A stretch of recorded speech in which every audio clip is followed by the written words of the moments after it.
A mirror is one of the most ordinary objects in a room.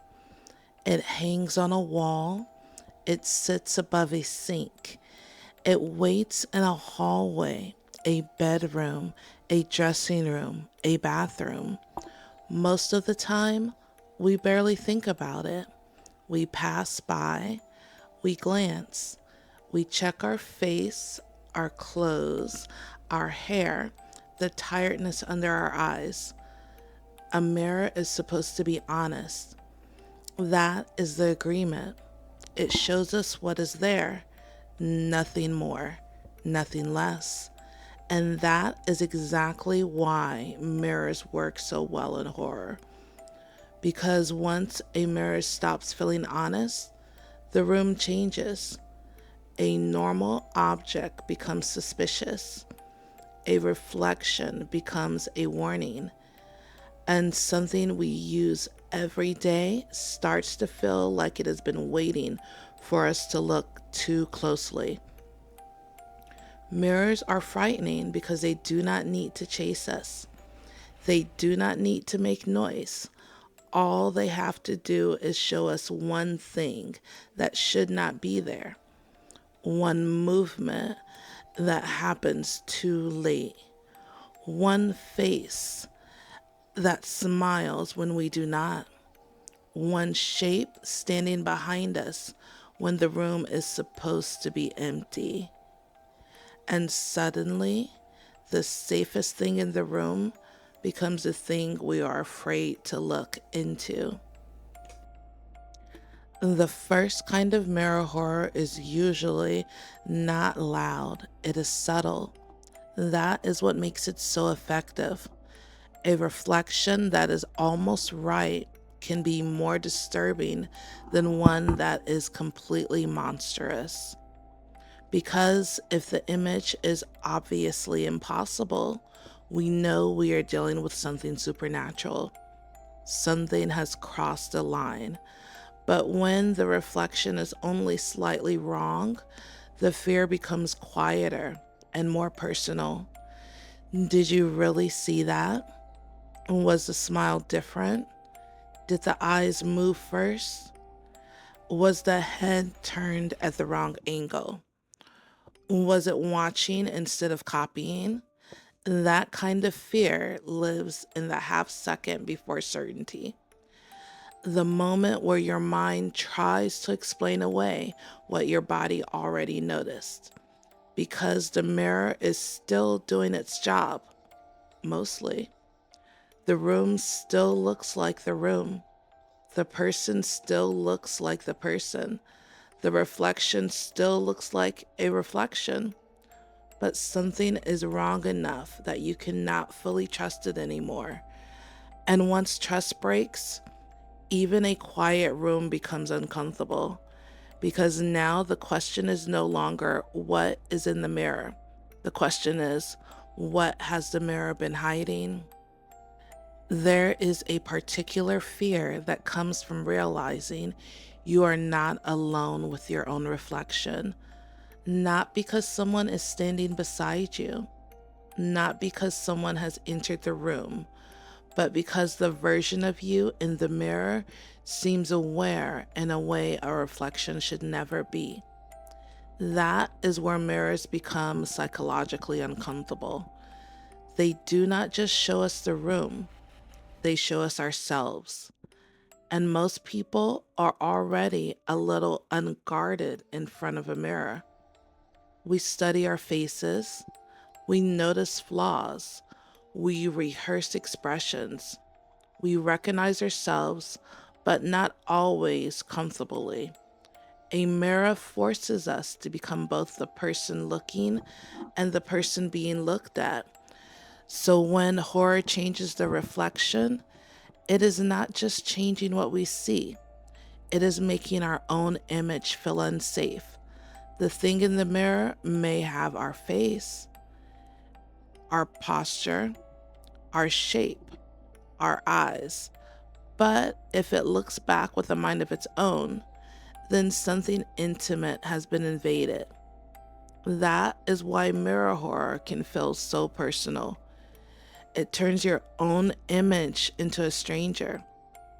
A stranger who looks like you is harder to escape than a monster at the end of a hallway, because you cannot simply close a door on it.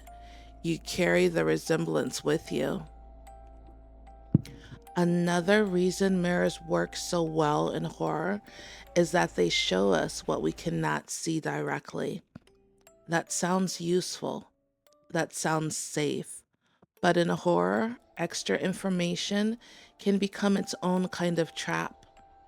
A mirror can reveal the hallway behind you, the corner of the room, the door you thought was closed, the empty space over your shoulder.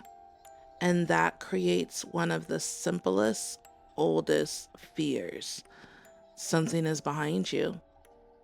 The power of that fear is immediate. You do not need a long explanation. You only need to see something in the reflection that should be impossible, because the mirror gives you proof before you are ready to turn around. It shows you the danger, but it does not protect you from it.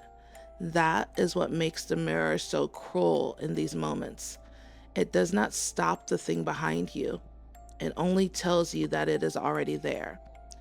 And then it leaves you with the worst possible choice. Keep looking and watch it get closer, or turn around and find out whether the mirror was telling the truth. That hesitation is where horror lives. The mirror becomes a witness, and sometimes the witness is the first one to know that something is wrong. But the most disturbing mirror moments are not always about what appears behind us. Sometimes the worst thing is what the reflection does by itself. You lift your hand, it does not move. You step back, it stays close. You look afraid, it smiles. That breaks the deepest rule a mirror has. A reflection is supposed to obey. It is supposed to be tied to you. Every movement copied, every expression returned, every gesture followed. So when the reflection separates itself, even slightly, the mirror stops being a surface. It becomes a place, a separate place, a wrong place, a place where something that looks like you can exist without you.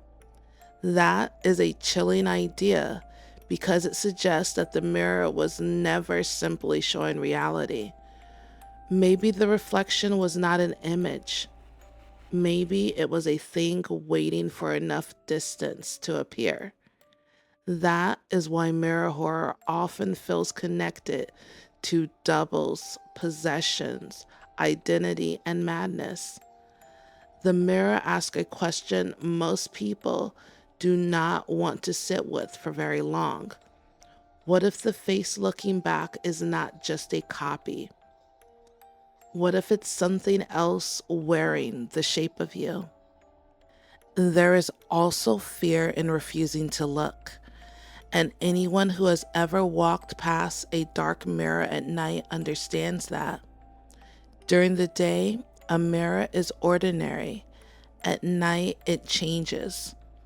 Not because the glass changes, because the room does.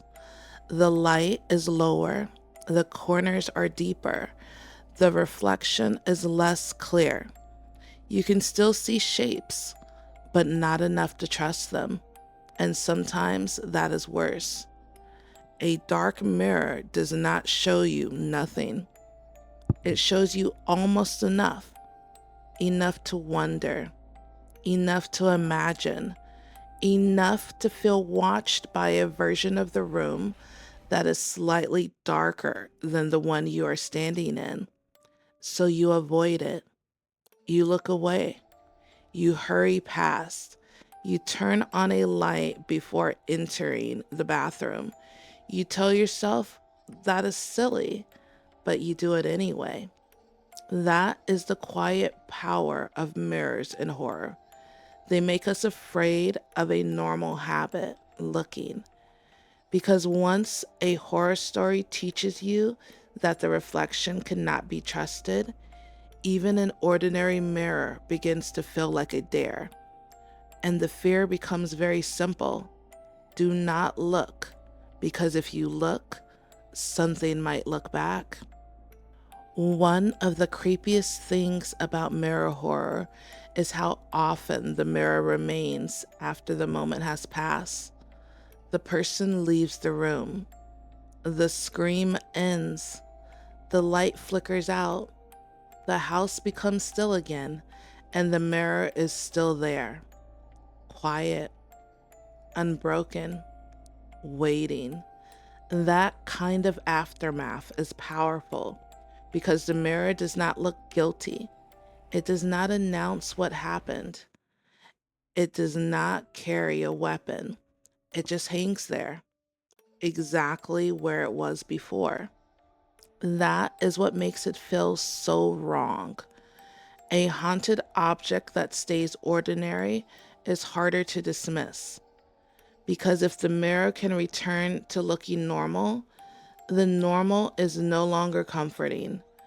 The danger was not hidden in some strange object from another world. It was hidden in something familiar, something you might have in your own room, something you might look into before bed without thinking. That is why mirror horror lingers. It follows us out of the story and into our own routines. Because later, when we pass a mirror in the dark, we may remember the scene. We may not believe in it, but we still do not look too long. And sometimes that is enough for horror to win. By the end, the horror of mirrors is not really about glass. It is about trust. We trust that reality will stay where it belongs. We trust that our reflection will move when we move. We trust that the room behind us is empty unless we hear someone enter. We trust that the version of ourselves looking back has no life of its own. Mirror horror breaks all of that quietly. It does not need a monster running towards us. It only needs one impossible reflection, one smile that does not belong, one figure behind us, one face that waits half a second too long before copying our own.